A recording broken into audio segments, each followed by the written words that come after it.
Thomas Sowell is considered by many people on the right to be the most competent intellectual of his time. Now, I have to say that this is the most incompetent piece of shit intellectual text that I have ever read in my entire life. This is the worst book on intellectuals that I have ever read in my entire life. This man is so incredibly incompetent. This book is difficult to read because this guy cannot think. He is incapable of thinking. He's an ideologue from start to finish. Now, I'm not just saying that this book is a piece of shit. I'm not just saying that to be provocative. I'm telling you the truth. I tried to give this book a chance. Anybody who reads this book or reads Thomas Sowell and thinks that this is an example of a man who is an intellectual does not know what an intellectual is. Thomas Sowell is not an intellectual. He is an ideologue, and he is a tool. You see, one of the interesting things about Thomas Sowell is that intellectuals have completely ignored his work because his work is incompetent. When you start to read it, you think to yourself, this is absurd. This is preposterous. Who the fuck is believing this shit? Well, the answer is that this appeals to people who are ignorant and who are ideological, and to people who cannot think. That's who thinks that someone like Thomas Sowell is a competent intellectual. He's not.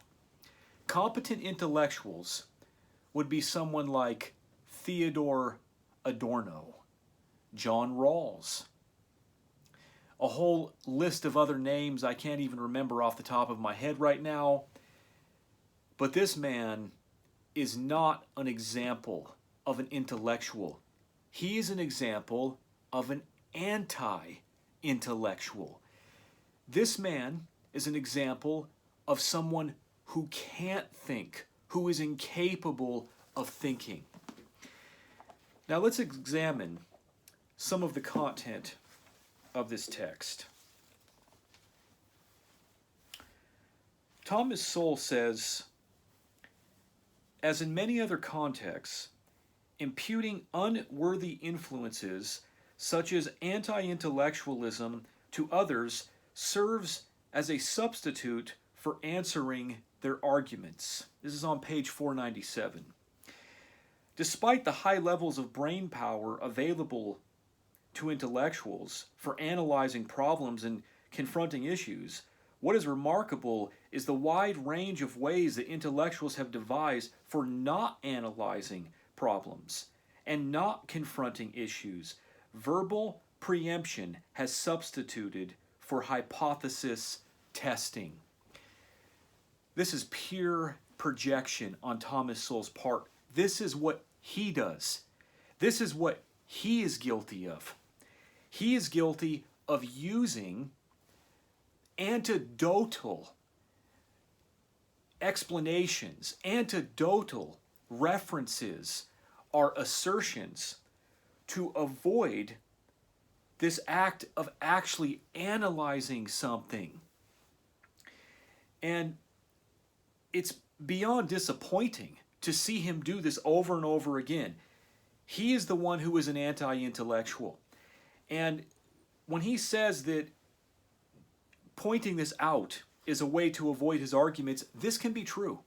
It can be true that if you simply call someone an anti-intellectual instead of engaging their arguments, that you can in fact be evading the issue. It can also be true that individuals can engage in a whole host of ad hominem tactics, which the right loves to do, to avoid analyzing or dealing with issues. I think some of the comments that Thomas Sowell makes in the end of this book about the left not engaging in discourse is actually correct. I think he has this correct, that there's many people on the left who have evaded the argumentation line or the rational discourse line. But Thomas Sowell is himself guilty of doing this within a very specific way.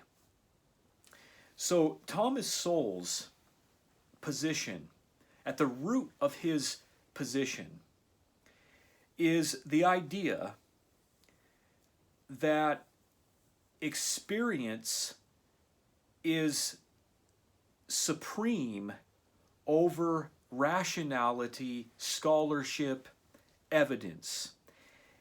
He appeals to the idea of experience over and over again. But what it becomes in Thomas Sowell's hands is what I call experiential authoritarianism. This is a good term to describe Thomas Sowell's political philosophy. It is called experiential authoritarianism. What is experiential authoritarianism? Experiential authoritarianism is where Thomas Sowell, where a person uses an appeal, a vague appeal to experience, to dismiss evidence, to dismiss reason. Thomas Sowell says that the intellectual's exaltation of reason, on page 32, often comes at the expense of experience, allowing them to have sweeping confidence about things in which they have little or no knowledge or experience. No knowledge or experience, but what is the knowledge based on? Is the knowledge only based on experience? Because he makes a distinction between knowledge and experience. So the knowledge here has to be based on reasoning, is it not? And what he is doing here, he is using a blank appeal to experience to sweep away oppositional forms of reason or rationality that he does not agree with.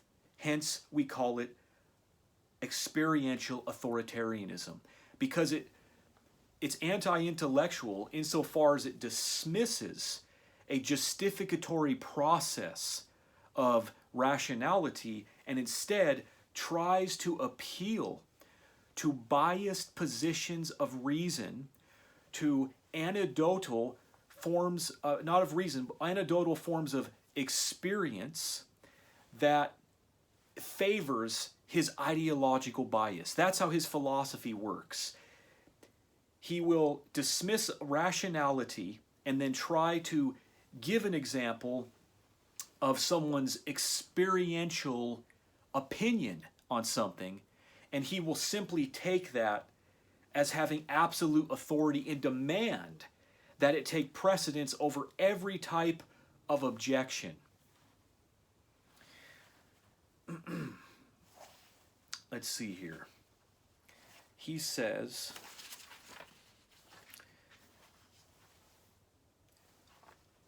to demand that things justify themselves before the bar of reason, this is on page 30, in a world where no one has 1% of all the consequential knowledge, is to demand that ignorance be convinced and its permission obtained. How can a brain surgeon justify what he does to someone who knows nothing about the brain or about surgery? Well, he would have to do it based upon knowledge, based upon evidence.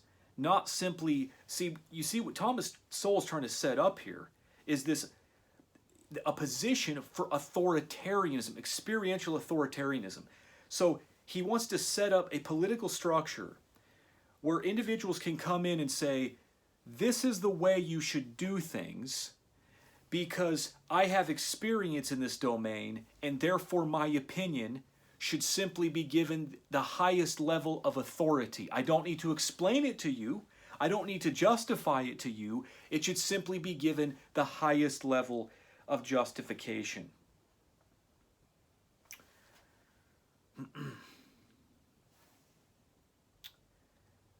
Let's see here.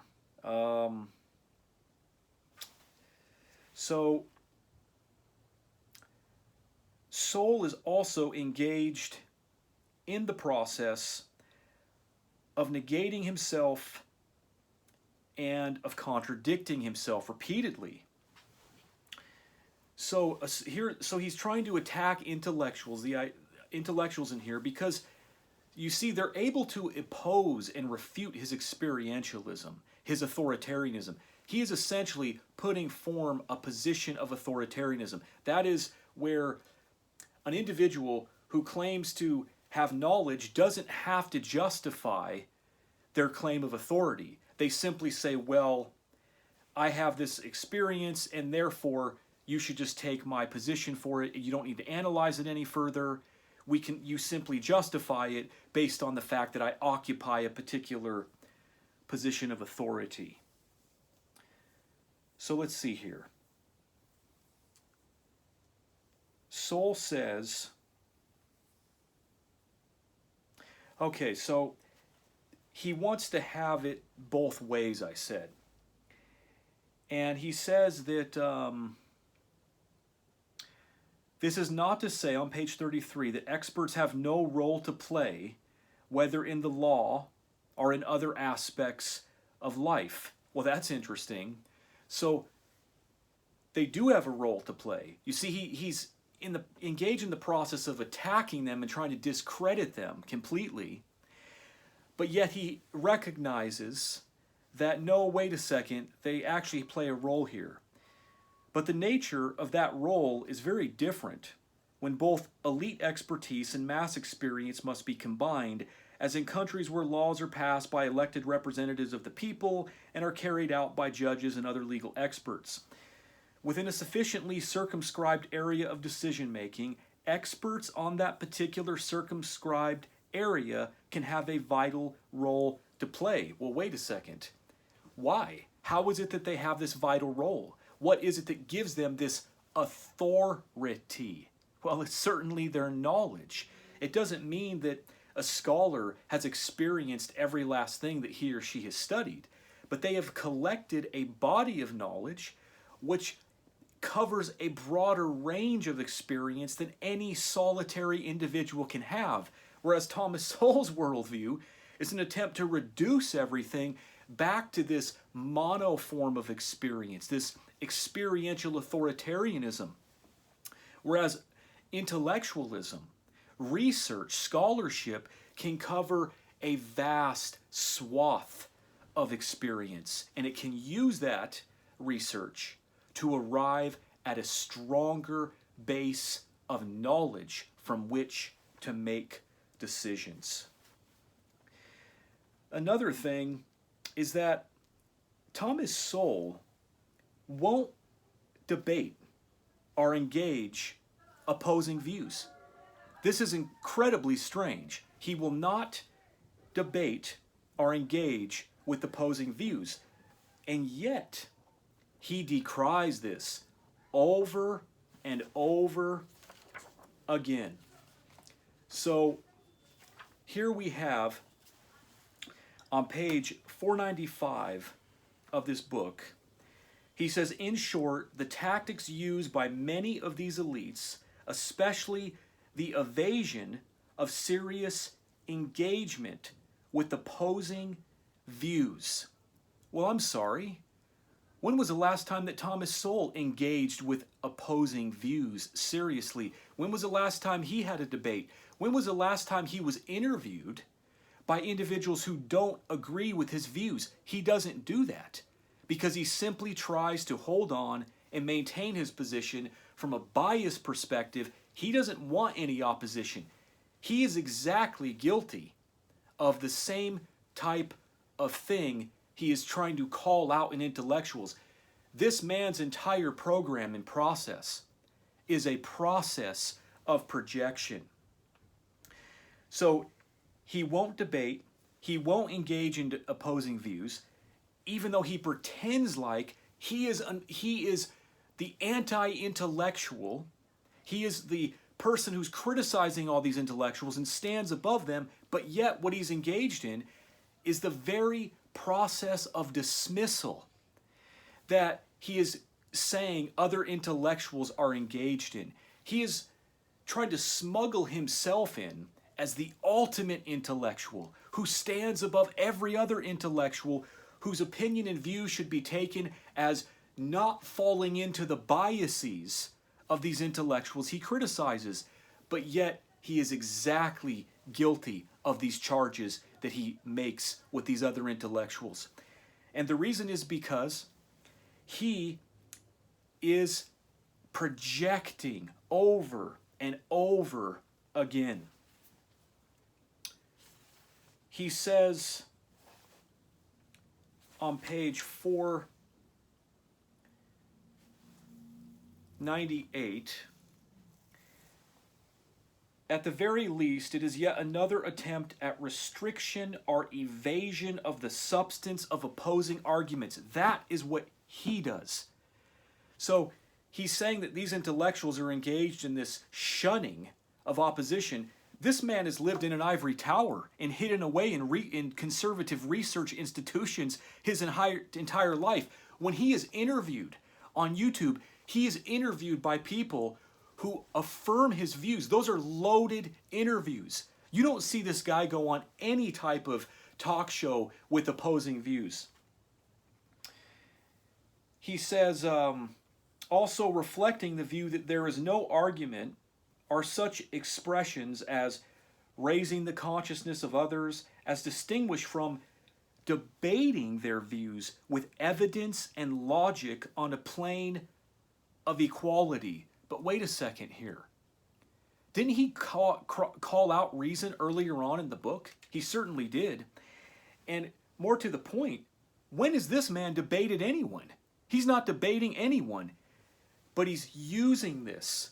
He's pointing this out that intellectuals don't do this. He doesn't do this. He's guilty of the same charges that he tries to say these other intellectuals are guilty of. This man is the ultimate elite intellectual. So elite is this guy that he has written a book attacking intellectuals, pretending like he's exempted from all of these faults he sees in them, and yet he is doing it more guilty of it than these other people he's trying to call out with it. But to do the latter, he says, would be to surrender the anointed's vision of themselves at the outset. That would be what would happen to him. If he was to actually engage in debate with evidence and logic on a plane of equality, he would be surrendering his ideology from the outset. Because that's what Thomas Sowell is. He's an ideologue. And what he is doing, he is preying on ignorance. The people who think that Thomas Sowell's work is intelligent and that he's an example of an intellectual, these are people who are ignorant, or they are ideological, meaning they do not know how to challenge or criticize their own position. They are only looking for premises and information that validates their own biases. So there's one very important thing that gives us an understanding into all of Thomas Sowell's thought. And once we know this, we can see through everything he does. Because it's the number one thing, and I've already mentioned this word multiple times. Conservatives are guilty of it. We know this at this point in history. Conservatives, everything they say is projection. They are the ones who are guilty of the things that they are claiming others are going to commit and do. They are the ones who do this. They are the ones who want to do this. So Thomas Sowell, in referring to the idea of intellectuals invading a serious engagement with opposing views, that's what he does. That's what he's done his whole life. It's projection. Let's see. He says, Imputing unworthy influences such as anti-intellectualism to others serves as a substitute for answering their arguments, as we read before. And so he is engaged in this process of not analyzing. And let's see one more quote from page 35. He says, "At the heart of this approach is the implicit notion that intellectuals can define an issue in ways they define convenient, and that what happens in the real world will remain within the confines of their definition." This is projection. Once again, this is Thomas Sowell describing himself, but projecting it onto a hypothetical class of intellectuals. He is the one who defines issues in ways that he finds convenient. He is the one that will reject what the world is actually saying about the reality of his own views. Because he does this because it's convenient for him, because it allows him to retain his ideology.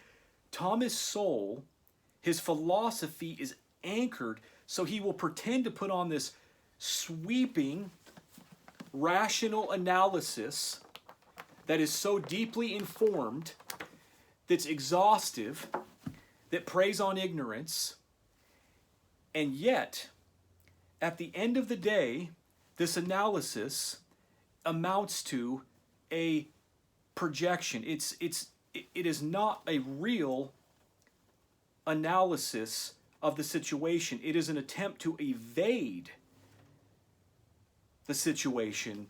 It is an attempt to infuse his own ideology. So once he goes through this sweeping analysis here, what he ultimately does, after all of that, talking about all of these evasions these intellectuals do, he will then give an antidote. He will give antidotal evidence after pretending to be Mr. Rational.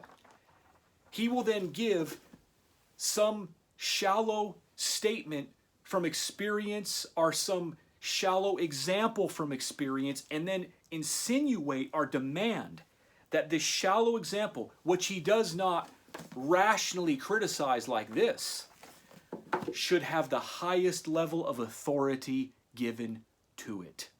This is Thomas Sowell's experiential authoritarianism. This is the way his approach works. He's trying to smuggle in a position of authority, and his own position he exempts from the same criticism he demands of everyone else, that he tries to push off on everyone else. You know, one of the things that you see in this text that's so striking, because it was written many years ago now, and because it is all projection, you see how Thomas Sowell, how the things that he said intellectuals were going to do, these authoritarian maneuvers, like they were going to use the law or judges in an authoritarian way, that's what conservatives have done. That's what they set up in their political architecture. But at the time, he was just projecting. He was just projecting the conservatives' own desires, their own corrupt dealings, authoritarian dealings within the system, projecting those onto these hypothetical intellectuals that he disagrees with. And as time has gone on, what we've seen is that people like Thomas Sowell and conservatives have come to embody these things that he called out and said were tyrannical. Now they embody these things. They're the ones who practice these tyrannies that Thomas Sowell said were so dangerous. So look for that in his writing. But once you know that Thomas Sowell is projecting, it's the key to everything he writes, to everything he thinks, because it is essentially what explains his own thinking. He just wants to get himself in a position, conservatives in a position, where they can become the authoritarians, where they can dictate to society, where they can do away with opposition and discourse. They don't want to have any of this. They want to do away with all of that in the name of reason, in the name of freedom. So this book is the most incompetent, pathetic intellectual text I have ever read in my life. Thomas Sowell is possibly the most incompetent intellectual I have ever encountered in my life. There are far more competent intellectuals in the world than this man. And most intellectuals who see this, they immediately say to themselves, who the fuck is even reading this shit? Who is taking this shit seriously? Sadly, lots of people are, because they are ignorant or because they are ideological and they don't know any better. They don't have anyone to compare Thomas Sowell to. A good counter to Thomas Sowell is the great work of Joseph Stiglitz, who actually won a Nobel Prize in economics. Thomas Sowell has won no prizes. I don't even believe that Thomas Sowell is a real economist, and economists certainly do not take his work serious because it's ideological. The last thing to say is that it is important, though, for intellectuals to realize that many people within society, the masses in general, will take someone like this seriously because they don't know any better. And so I think intellectuals have failed in refuting Thomas Sowell. I was aware that he was dangerous a long time ago, and I was warning people. I kept on bringing it up over and over again. They kept on saying the same thing. Who reads that bullshit? Well, people do read it, and intellectuals need to do better. Progressive intellectuals need to do better to refute pseudo-intellectuals, incompetence like this, knowing that there are people who are reading it and becoming indoctrinated.